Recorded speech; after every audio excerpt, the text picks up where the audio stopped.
Meet me on the softer side. Meet me on the softer side. Softer side of your heart. Hi there, and welcome to the Skylight Books Author Reading Series. You can find out about this and all of our other author events at www.skylightbooks.com, where you can also browse our inventory as well as order books online.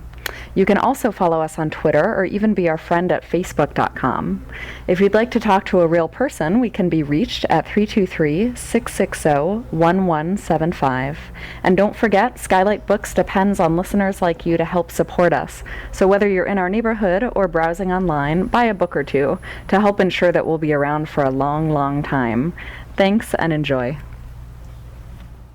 Now let's please give a warm round of applause to our first reader.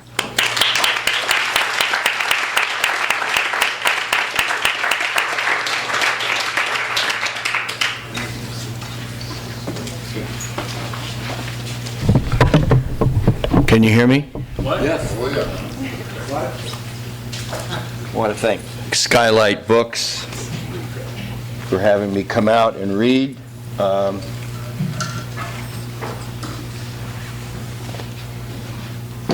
tell you a little Bukowski story.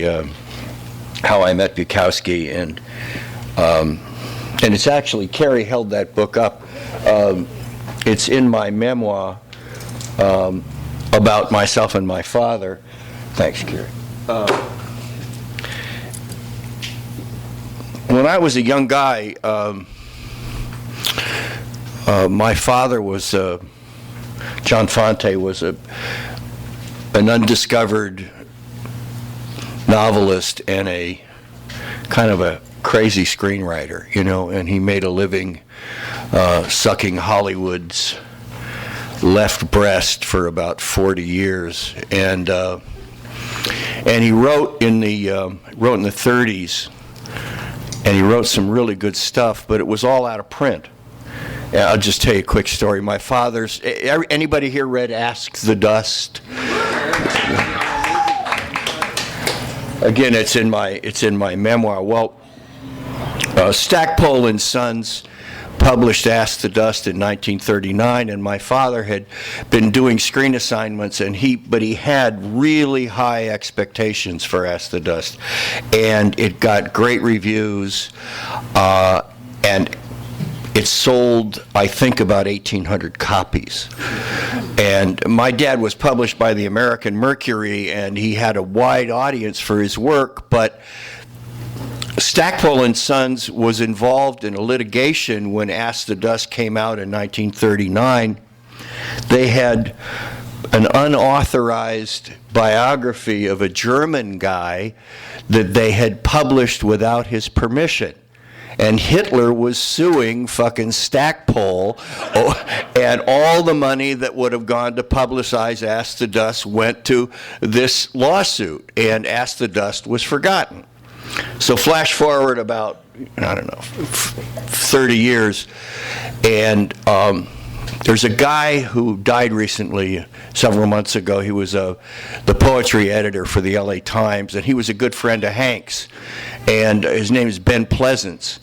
And Ben used to drink with Hank, and they would discuss writers. They'd have a few, and so Bukowski was passionate about my dad, and they would have these conversations, and after several years of this, Ben finally went to the library and found a paperback copy of Ask the Dust, and he read it, and he started to promote my father's work. This is about 1972, and he goaded Hank into talking to John Martin.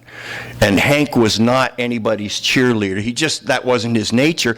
But he said, you know what, yeah. And so all of a sudden, all of my dad's work was republished. And it's because of two guys. It's because of Charles Bukowski, but it's because of a poet and a wonderful man and a playwright named Ben Pleasance. So that's the story of Ask the Dust, okay?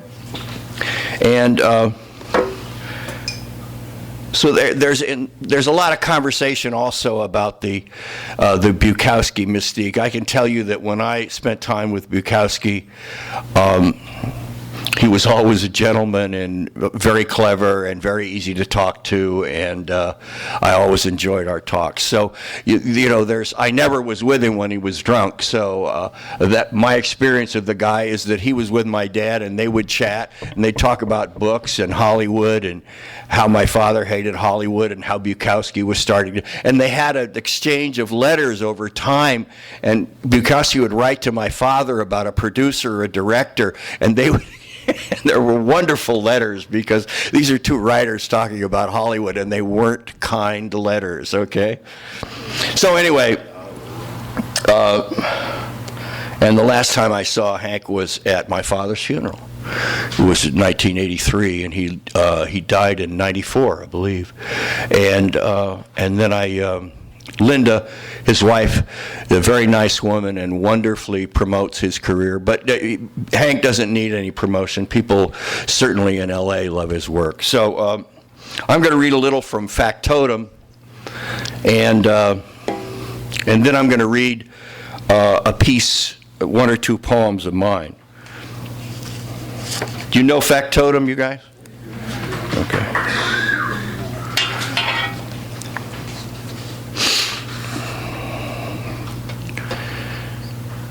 The Yellow Cab Company in L.A. is located on the south side of 3rd Street. Rows and rows of yellow cabs sit in the sun in the yards. It is near the American Cancer Society. I had visited the American Cancer Society earlier, as I had understood it to be free. I had lumps all over my body, dizzy spells, and I was spitting blood. And I had gone there to be given an appointment, but I had gone there and was given an appointment for 3 weeks later. Now, like every American boy, I had always been told, catch cancer early. Then you go down to catch it early, and they make you wait 3 weeks for an appointment. That's the difference between what we're told and actuality. After 3 weeks, I went back, and they told me they could give me certain tests free, but that I could pass those tests and wouldn't really be sure that I didn't have cancer. However, if I was to give them $25 and pass that test, I could be fairly sure I didn't have cancer. But to be absolutely sure, after I had taken the $25 test, I would have to take the $75 test. And if I passed that too, I could relax. It would mean my trouble with alcoholism or nerves, it would mean my trouble with alcoholism or nerves or the clap wasn't my real problem. They talk real good and clear, these kittens at white coats at the American Cancer Society. And I said, in other words, you guys want $100? Uh-huh, they said. And I walked out and went on a 3-day toot, and all the lumps vanished along with the dizzy spells and the blood spitting. When I went to the Yellow Cab Company, I passed the cancer building, and I remembered that there were worse things than looking for a job you didn't want.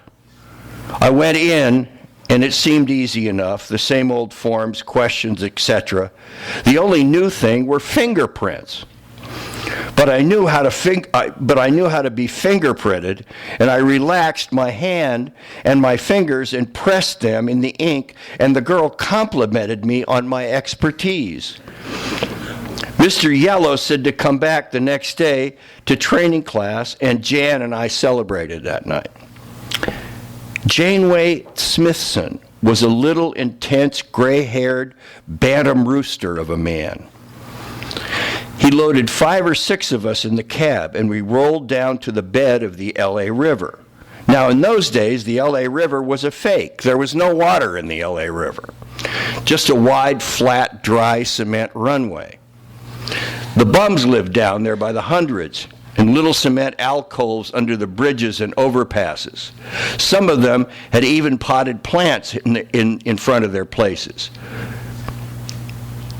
All they needed to live like kings was canned heat, which is sterno, and what they picked up at the nearby garbage dump. They were tan and relaxed, and most of them looked a hell of a lot healthier than the average LA businessman. Those guys down there had no problem with women, income tax, landlords, burial expenses, dentists, time payments, car repairs, or with climbing into a voting booth and pulling the curtain closed. Janeway Smithson had been on his job for 25 years and was dumb enough to be proud of it. He carried a pistol in his right hip pocket and bragged that he had stopped a yellow cab in less time and fewer feet while taking the brake test than any other man in the history of Yellow Cab Company. Looking at Janeway Smithson, it occurred to me that it was either a lie or he had half-assed good luck, and that Smithson, like any other 25-year-old man, was totally insane. Okay, he said, Bowers, you're first. Get this cocksucker up to 45 miles an hour and hold her there. I've got a gun in my right hand and a stopwatch in my left hand. When I fire, you hit the brakes. If you ain't got the reflexes to stop her quick enough, you'll be selling green bananas at noon on 7th and Broadway. No, you fucker, don't watch my trigger finger. Look straight ahead. I'm going to sing you a little song. I'm going to lull you to sleep. You'll never guess when the son of a bitch is going to go off. It went off right then. Bowers hit the brakes. We lurched and skidded and spun. Clouds of dust billowed up from under the wheels as we whizzed between huge concrete pillars. Finally, the cab screeched to a stop and rocked back and forth. Somebody in the back seat had a bloody nose. Did I make it? Bowers asked. I ain't going to tell you, said Smithson, making a notation in his little black book. Okay, D'Esposito, you're next. D'Esposito took the wheel and went through more of the same. The drivers kept changing as we ran up and down the LA riverbed, burning brakes and rubber and shooting off the pistol. I was the last to try. Chinaski, said Smithson. I looked at the wheel and ran the cab. I took the wheel and ran the cab up to 50 miles an hour. You set the record, huh, Pops, I said. I'm going to shoot your ass off the map. What? Blow out the earwax. I'm going to take you, Pops. I once shook hands with Max Baer. I was once a gardener for Tex Ritter. Kiss your ass goodbye. You're riding the goddamn brakes. Take your foot off the goddamn brakes. Sing me a song, Pops. Sing me a little song. I've got 40 love letters from Mae West in my fucking duffel bag. You can't beat me. I didn't wait for the gun. I hit the brakes. I guessed right. The gun and my foot hit at the same time. I beat his world record by 15 feet and 9/10 of a second. That's what he said at first. Then he changed his tune and said that I cheated on him.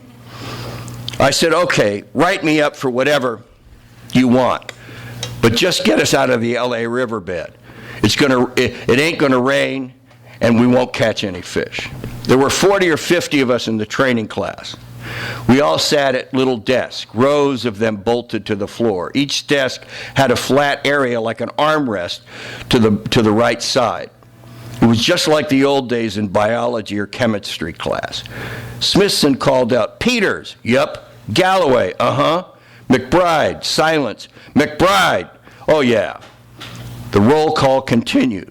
I thought it was very nice that there were so many job openings, yet it worried me too. We'd probably be pitted against one another in the same way, survival of the fittest.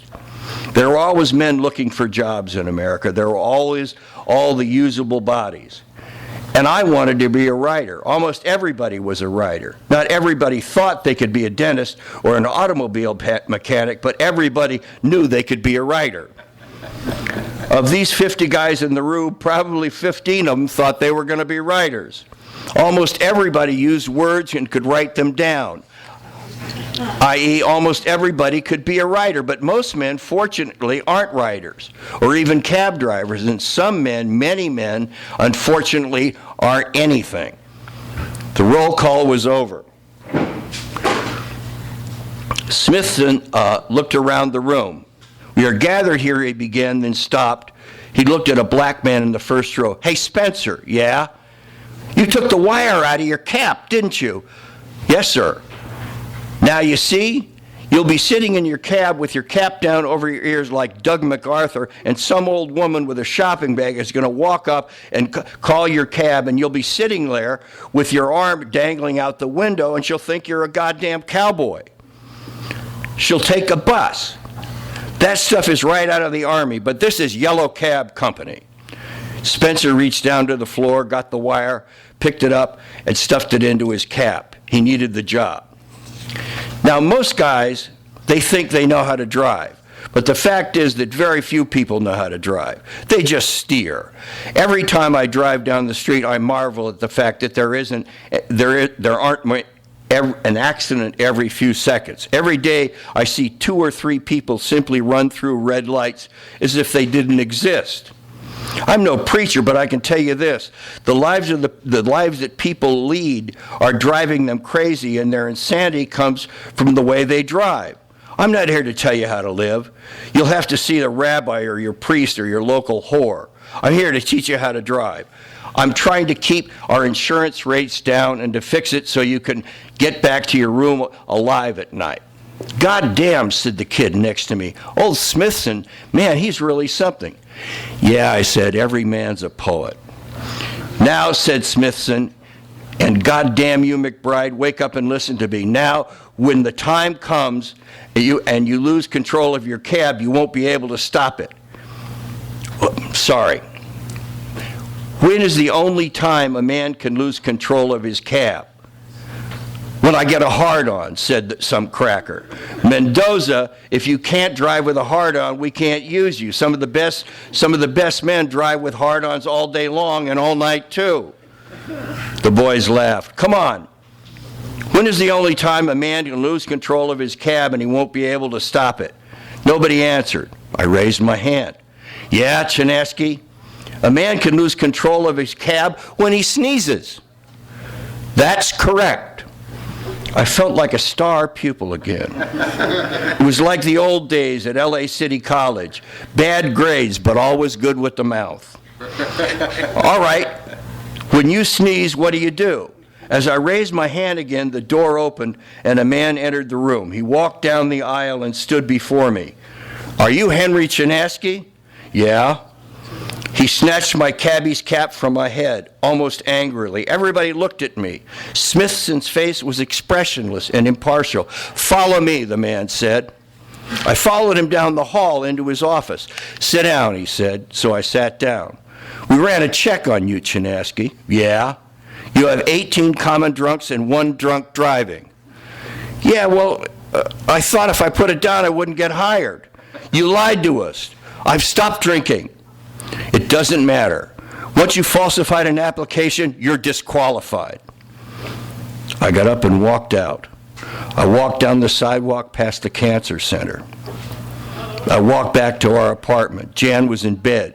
She was wearing a torn pink slip. One shoulder strap was held together by a safety pin. She was already drunk. "So how'd you make out, Daddy?" "They don't want me." "How come?" "They don't take homosexuals." "Oh, well, there's wine in the fridge. Get yourself a glass and come to bed." So I did.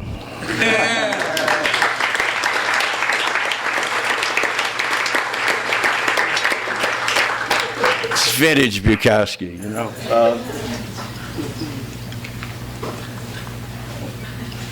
I'm going to read you just a couple of poems of mine.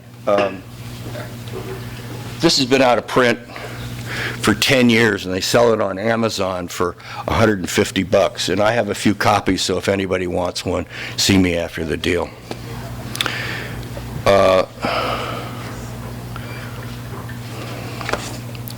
2 poems.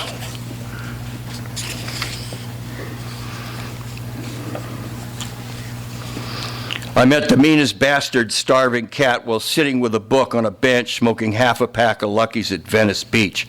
He saw me and came up, white, filthy, with one green eye and one yellow eye and his fresh slash on his scarred ear. Angry as a wounded wolf, he kept his distance and his look said, "Feed me or fuck off, that bench you're on is my territory." What he didn't know is that I know desperate too and crazy and what emptiness and aloneness and rage can do to you when you've got nothing but pain in your pockets and your home is a busted out 1978 Pontiac stalled in an alley in West LA, and your mind is carving more of you off, more of you up, and killing more of you off, and you wake up and drink more rat piss wine, and a god becomes a guy coming out of 7-Eleven handing you 50 cents for another fucking jug, and fear is your finest feeling, and love is dead, and all time is dead, and even your eyes stink, and your gut is bloated with the screaming voices of those you hate, and the only real sanity there is can be found in the small miracle of sucking back one more drink. That mean white cat didn't know that I've been cut too,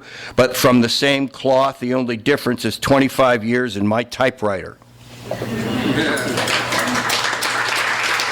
Thank you.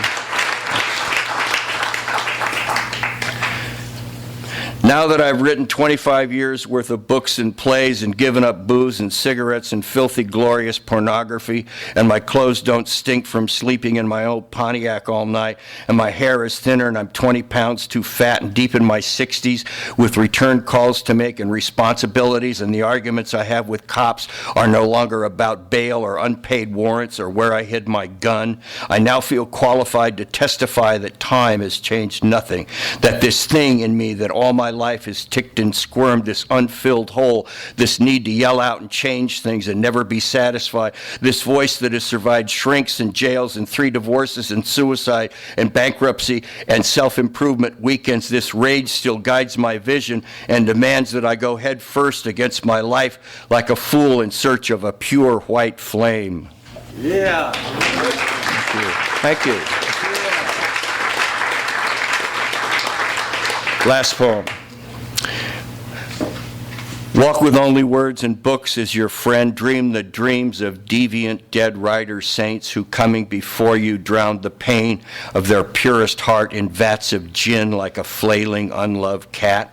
Embrace selfishness and joblessness. Smoke millions of unfiltered cigarettes and glue your ass hopelessly to the evilest drunken crack whore who trade your balls in a New York instant for the guy at the end of the bar with a pitted face and a $50 bill.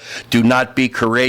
Remember that all men are fools and liars, soulless captives of their own blood-stained necessity. Oh yeah, and forgive nothing. Then maybe one day, like me, your feet aching and your skull still raw from last night's festivity, you'll kick over a box or turn a page and find yourself face to face with the blurry eyes of God. Yeah.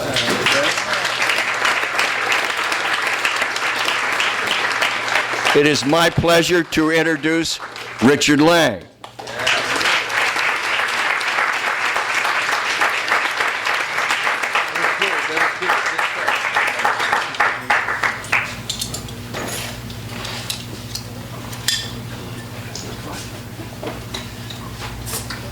You're almost Richard Lange for me. Not even close. It's gonna be like that. Hello. Good. If anybody needs a refill, I know I do.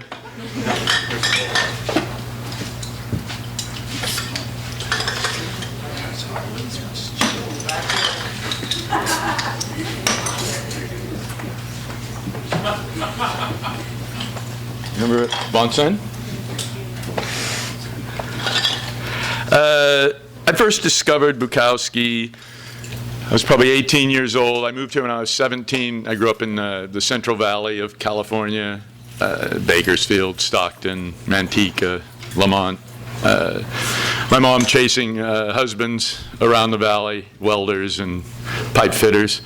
And so I always had this idea that I wanted to move to Los Angeles. And finally, I got a scholarship to USC and came here. I was working 30 hours a week at a supermarket while going to school at SC, and I happened upon this book of short stories by Charles Bukowski.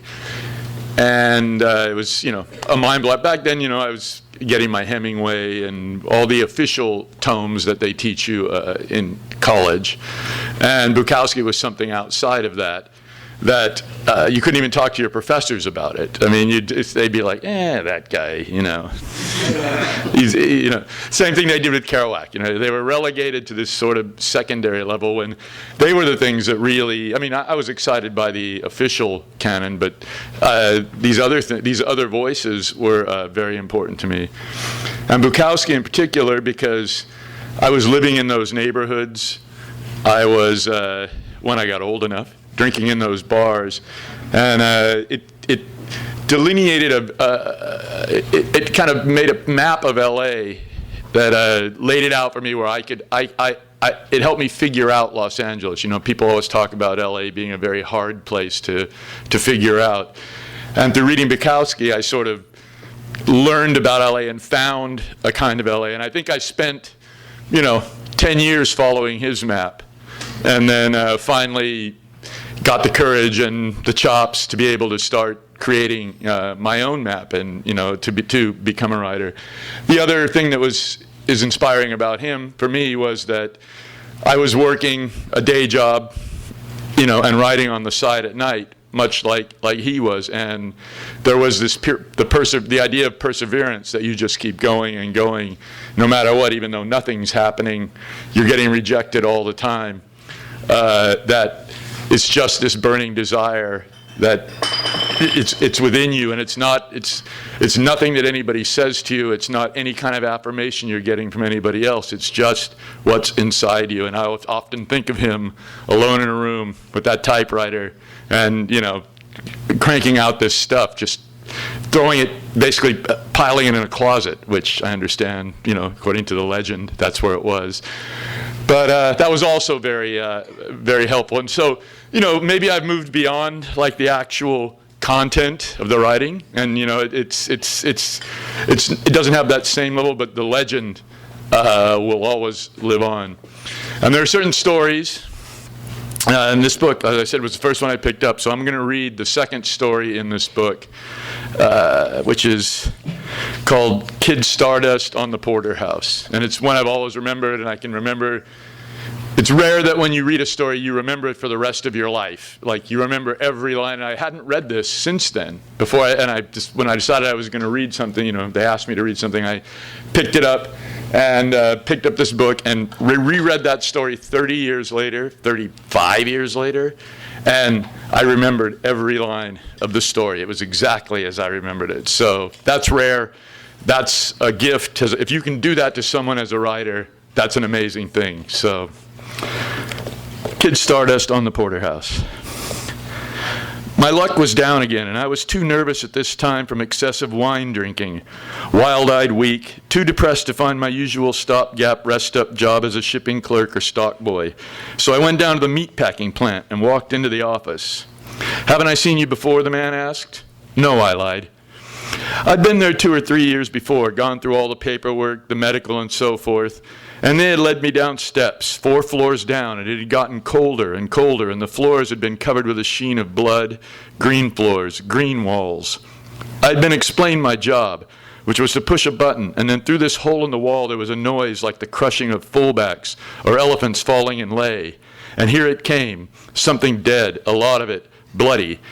And he showed me, you take it and throw it on the truck, and then push the button and another one comes along. Then he walked away. And when he did, I took off my smock, my tin hat, my boots, issued 3 sizes too small, and walked up the stairway and out of there. Now I was back, struck down again. "You look a little old for the job." "I want to toughen up. I need hard work, good hard work," I lied. "Can you handle it?" "I'm nothing but guts. I used to be in the ring. I fought the best." "Oh, yes?" "Yeah." I can see by your face you must have been in some fierce ones." "Never mind my face. I had fast hands, still have. I had to take some dives, had to make it look good." "I follow boxing. I don't recall your name." "I fought under another name, Kid Stardust." "Kid Stardust? I don't recall a Kid Stardust."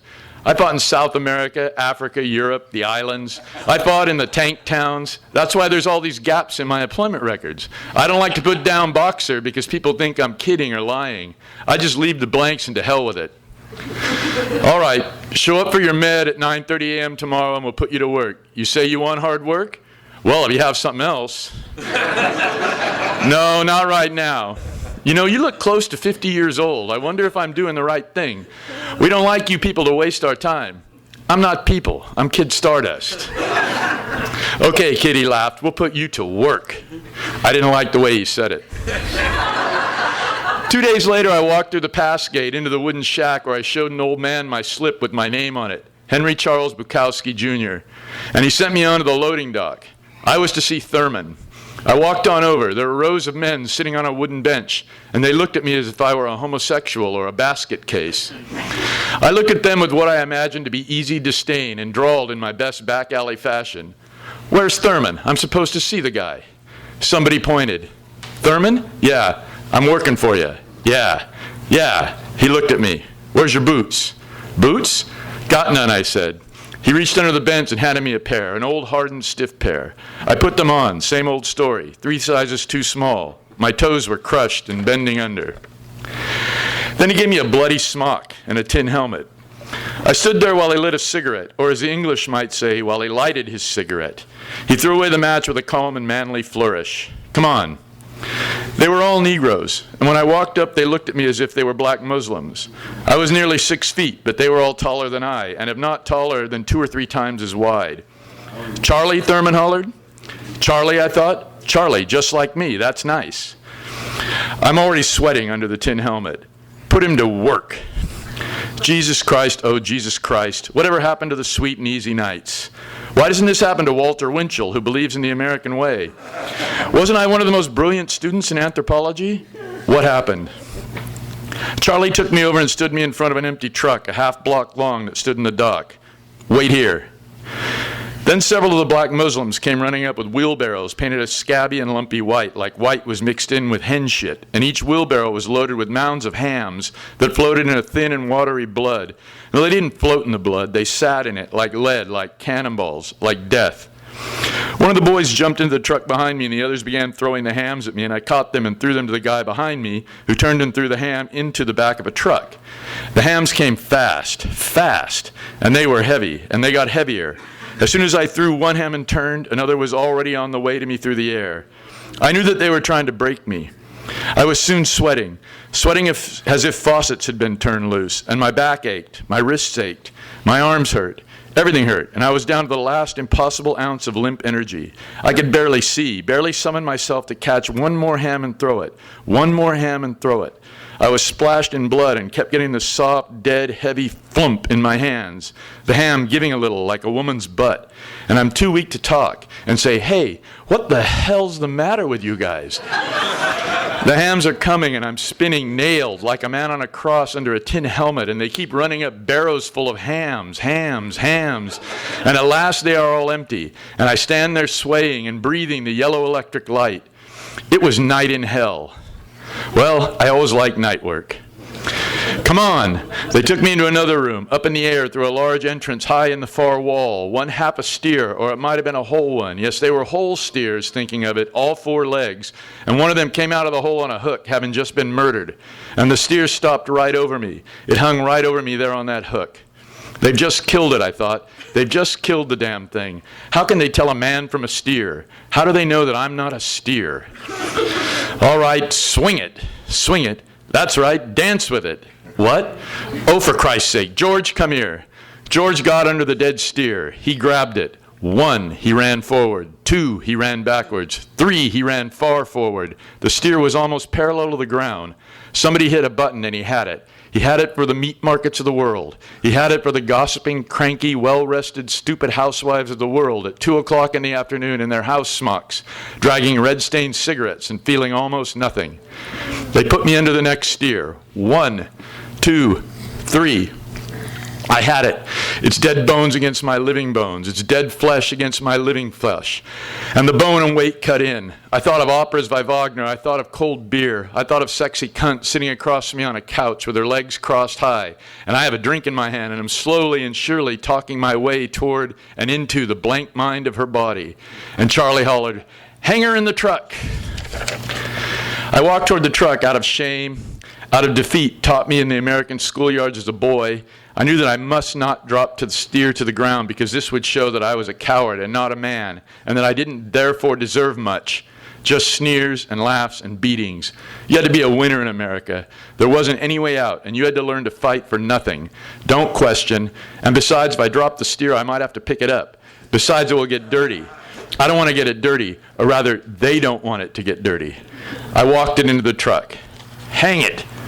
The hook, which hung from the roof, was as dull as a man's thumb without a fingernail. You let the bottom of the steer slide back and went for the top. You poked the top part against the hook again and again, but the hook would not go through. Mother ass. It was all gristle and fat, tough, tough. Come on, come on. I gave it my last reserve, and the hook came through. It was a beautiful sight, a miracle, that hook coming through, that steer hanging there by itself completely off my shoulder, hanging for the house dresses and the butcher shop gossip. Move on. A 285-pound Negro, insolent, sharp, cool, murderous, walked in, hung his meat with a snap, looked down at me. "We stays in line here." "Okay, Ace." I walked on in front of him. Another steer was waiting for me. Each time I loaded one, I was sure that was the last one I could handle, but I kept saying, "One more, just one more." Then I quit. Fuck it. They were waiting for me to quit. I could see the eyes, the smiles when they thought I wasn't looking. I didn't want to give them victory. I went for another steer. The player, one last lunge of the big-time washed-up player. I went for the meat. 2 hours went on, then somebody hollered break. I had made it. A 10-minute rest, some coffee, and they'd never make me quit. I walked out behind them toward a lunch wagon that had drawn up. I could see the steam rising in the night from the coffee. I could see the donuts and cigarettes and coffee cakes and sandwiches under the electric lights. "Hey, you." It was Charlie. Charlie like me. "Yeah, Charlie? Before you take your break, get in that truck and move it out over to stall 18. It was a truck we had just loaded, the one half a block long. Stall 18 was across the yard. I managed to open the door and get up inside the cab. It had soft leather seat, and the seat felt so good that I knew if I didn't fight it, I would soon be asleep. I wasn't a truck driver. I looked down, I looked like a half a dozen gear shifts, brakes, pedals, and so forth. I turned the key and managed to start the engine. I played with the pedals and gear shifts until the truck started to roll, and then I drove it across the yard to stall 18, thinking all the while, by the time I get back, the lunch wagon will be gone. This was tragedy to me, real tragedy. I parked the truck, cut the engine, and sat there a minute, feeling the soft goodness of that leather seat. Then I opened the door and got out. I missed a step or whatever was supposed to be there, and I fell to the ground on my bloody smock and Christ tin helmet like a man shot. It didn't hurt. I didn't feel it. I got up just in time to see the lunch wagon driving off through the gate and on down the street. I saw them walking back in toward the dock, laughing and lighting cigarettes. I took off my boots. I took off my smock. I took off my tin helmet and walked to the shack at the yard entrance. I threw the smock, helmet, and boots across the counter. The old man looked at me. "What, you quitting this good job?" "Tell them to mail me my check for 2 hours or tell them to stick it up their ass. I don't give a damn." I walked out. I walked across the street to a Mexican bar and drank a beer and then got on a bus to my place. The American schoolyard had beat me again.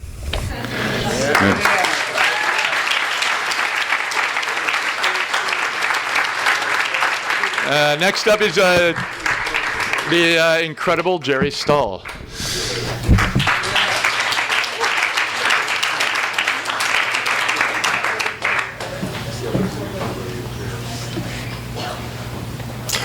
It's really an honor to read with Dan FANTE and Richard Lange.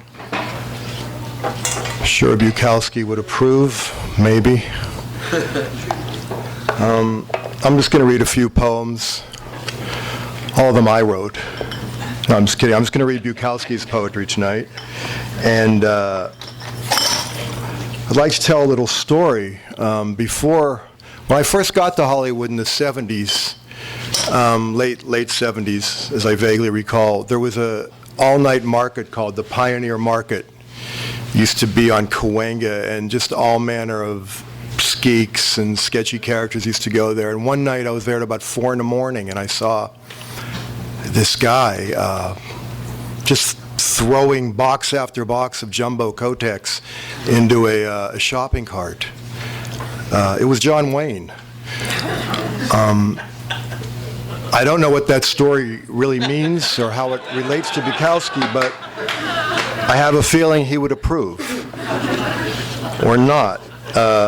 First poem I'm going to read is called Some of My Readers.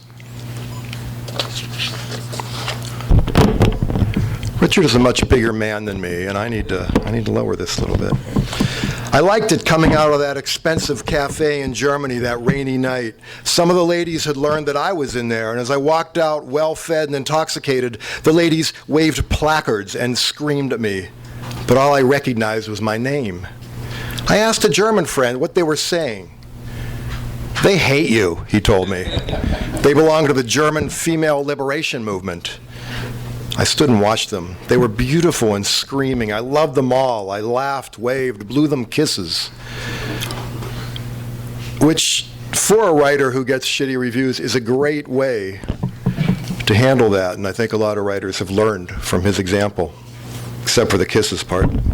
Then my friend, my publisher, and my girlfriend got me into the car. The engine started, the windshield wipers began thrashing, and as we drove off in the rain, I looked back, watched them standing in that terrible weather, waving their placards in their fists. It was nice to be recognized in the country of my birth. That was what mattered most. Back at the hotel room, opening bottles of wine with my friends, I missed them, those angry, wet, passionate ladies of the night. So that was Some of My Readers, and boy, the energy in here is just electric. I don't know if you guys can feel that the way I'm feeling it up here. It's actually hard to stand in one place. The next poem I'm going to read, I've never said that before because I myself I'm obviously not a poet. This is what I meant to segue with the John Wayne story, but not being that clever, I didn't. But this is called The Star, and it's about celebrity a little bit. It's also sort of a plan for life that I think a lot of young writers really tried to embrace for themselves with alarmingly bad results, but it worked for him. I was drunk and they got me out of my car, put the bracelets on, and made me lay down on the roadway in the rain. They stood in their yellow raincoats, cops from 3 squad cars. The water soaked into my clothing. I looked up at the moon through the raindrops thinking, here I am, 62 years old and being protected from myself again. Earlier that night, I attended the opening of a movie which portrayed the life of a drunken poet, me. This then was my critical review of their effort. And that's The Star. Anybody in here new Bukowski? I'm just curious. They look like, yeah, nobody. It's really interesting, I think one of the great legacies of Bukowski, and it's sort of related to the next poem I'm going to read, is that every sort of young, middle-class white guy really thought he was a badass, And after Bukowski, there's a spate of like white badass guys writing about guns in their hands and the drinks and waking up in Cleveland, and I don't know how they got there. And it's a really interesting effect to have had on a generation. And I can just feel the hate coming from the audience as I say that, but I know there are a lot of tough guys in the audience, and you've all read Bukowski, and you've probably drunk a lot, and I just feel that power. I feel that darkness and the pain that a lot of you have been through, and I respect that. I respect that. Training for Kid Aztec. I was a young guy in Los Angeles. There were little bars around the plaza, small Mexican bars, and there was one large one, well frequented. And I started the night out there, but it was too mellow, full of decent working types, so I got out, found a winding little alley, dark, and I followed it down, switchblade in pocket, until I found this little bar at the alley's end, went in, sat on a stool, and ordered a bottle of beer. There were 4 Mexicans in there, including the bartender, and I sat looking straight ahead, lifting my beer now and then. I was a crazy son of a bitch, ready to go all the way. Better not fuck with me. I finished the bottle, ordered another. Where the hell are the women? I asked. No answer. I shouldn't be in here, I said. I'm training for a fight at the Olympic. A 4-rounder. I'm fighting Kid Aztec. Silence. I got off my stool, stood up, sneered. Anybody here want to spar a little, huh? I think we've all said that while sitting in bars. I got off my stool, stood up, sneered.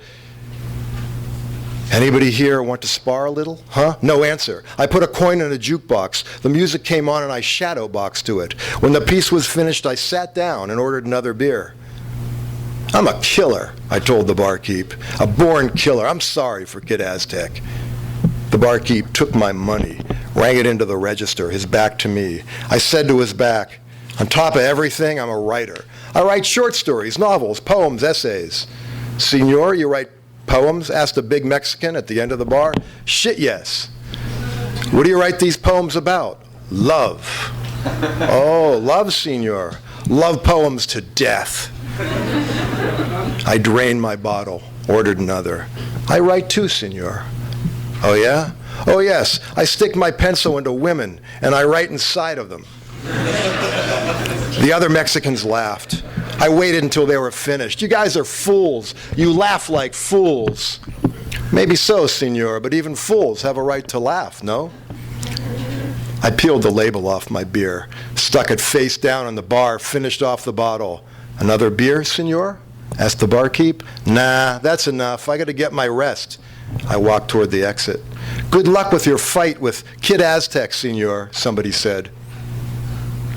I walked up the little alley, stopped to puke in a dark corner, finished, walked out into the street looking for a poem, a better bar, something, anything. I had only bored them with my dangerousness. All the nights were the same, and the days were worse. I stood under a tree at the edge of the plaza, lighting a cigarette and trying to look like a killer. Nobody noticed. Maybe they never would.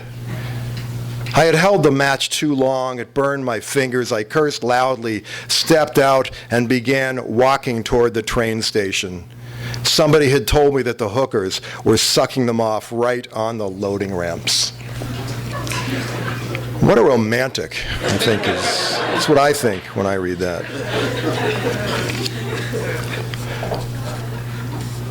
In interviews when I was young and stupid, people would say, why did you want to become a writer? And I would always say, because it's something you could do naked and fucked up and alone at 3 in the morning. Which was a stupendously lame and pretentious answer that mortifies me now. But I realize that you get the ideas for stuff like that from the few guys who can pull it off, like Bukowski or Keith Richards, Like you want to be a junkie like Keith, but nobody tells you when you're kicking dope that Keith won't be there with a warm towel to tamp off your eyebrow. But Bukowski made it. So this is called Playing It Out. There are only 2 men I can really relate to in this world, and one is on his deathbed and the other, well, his wife just ran away from him. And I sit here typing these things, drunk, as everybody else in the neighborhood is asleep except for 2 dogs barking at the sound of these keys. It's strange, I think, that the best I know are in trouble, while the worst are healthy, calm, and prosperous. They are also exceptionally dull and consider themselves my friends. I keep typing these drunk poems, sitting in this chair, smoking too many cigarettes and not understanding anything, and finally not wanting to. Just drinking and cracking these keys to make the dogs bark night into morning. And that's the life, man. I mean, I think that's what everybody wanted. They wanted to be that guy just drunk and up all night and being Bukowski. Sometimes it works.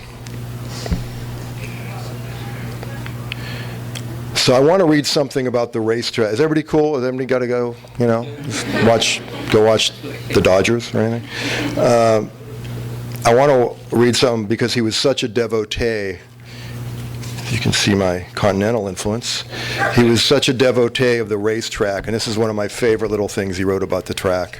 I have a saying. This is in a longer piece called Horse Meat. Great with titles, by the way. I have a saying. You will find the lowest of the breed at the racetrack. I am there almost every day working on my various systems, waiting the long 30 minutes between races. I don't know how many of these 30-minute waits I have given away over the years, sitting there waiting for a race that is generally over in 1 minute and 9 seconds. And at the quarter horse races, most are finished in 17 seconds, plus a tick. A racetrack never has a losing day. For each dollar bet, they give back about 84 cents. In Mexico, they give back 75 cents. At some of the European tracks, they give back 50 cents. It doesn't matter. The people continue to play. Check the faces at any track going into the last race. You will see the story. When I came out of the county charity ward, General Hospital in 1955, after drinking 10 years without missing a night or a day, except while in jail, they told me that if I ever took another drink, I would be dead. I went back to my shack job. Again, what a romantic. And I asked her, what the hell am I going to do now? We'll play the horses, she said. Horses? Yeah, they run. You bet on them. She'd found some money in the boulevard. I didn't ask how. We went out. I had 3 winners. One of them paid over $50. It seemed very easy. We went a second time and I won again. That night I decided that if I mixed some wine with milk, that it might not hurt me. I tried a glass, half wine, half milk. I didn't die. The next glass I tried a little less milk and a little more wine. By the time the night was over, I was drinking straight wine. In the morning, I got up without hemorrhaging. After that, I drank and played the horses. 27 years later, I'm still doing both. Time is made to be wasted. Life lessons from Bukowski.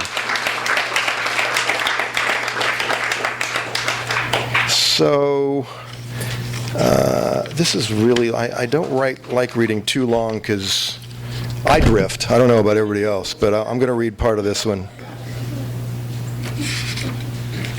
This is another great racetrack poem. People are fleeing in droves. They are at the track every Saturday afternoon. 2 immensely fat men and a fat woman. And the fat woman's son, who is also getting obese and is the son of one of the men. They sit together, eat hot dogs, drink beer, and scream together during the race and after the race. No matter who wins, they scream. Between races, they argue while consuming hot dogs and beer. I sit and watch them from a distance. They are far more interesting than the horses or the war in Nicaragua.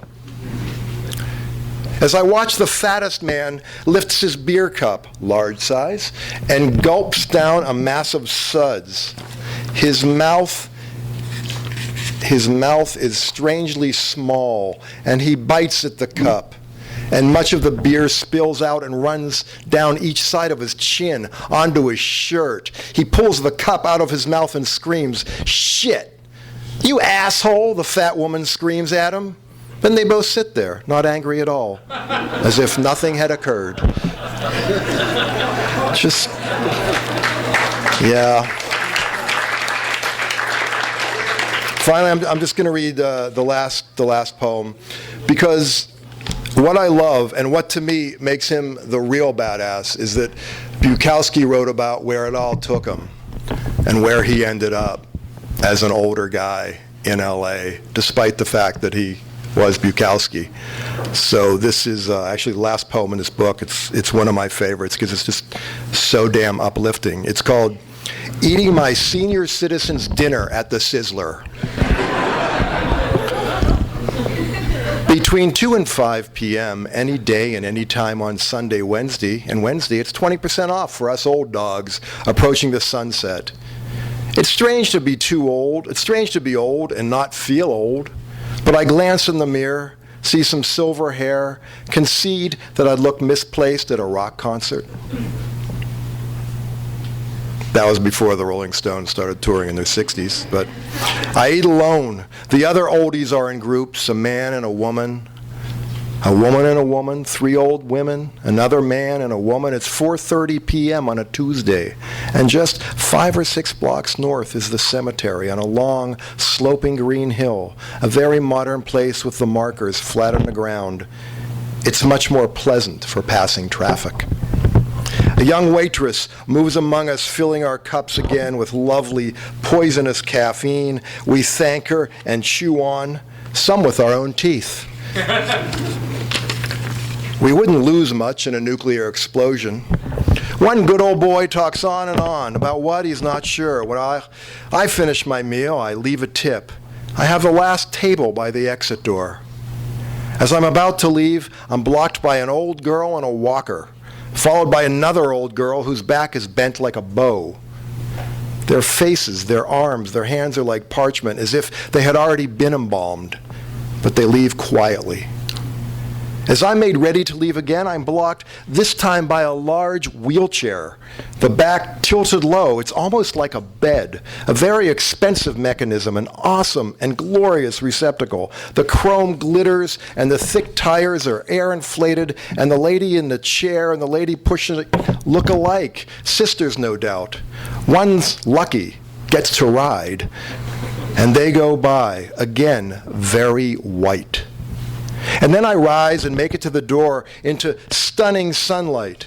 Make it to the car, get in, roar the engine into life, rip it into reverse with a quick back turn of squealing tires. I slam to a bouncing halt, rip the wheel right, feed the gas, go from first to second, spin into a gap of traffic, and quickly into third, fourth. I'm up to 50 miles per hour in a flash, moving through them. Who can turn the scream of destiny? I light a cigarette, punch on the radio, and a young girl sings, "Put it where it hurts, Daddy.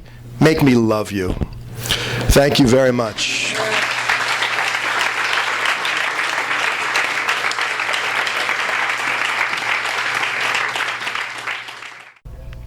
You've been listening to the Skylight Books author reading series. Don't forget that you can check out this and all of our other great podcasts at www.skylightbooks.com. Today's music was provided by Fragile Gang. You can check them out at MySpace, Facebook, and the iTunes Music Store. Thanks for stopping by, and we hope to see you soon.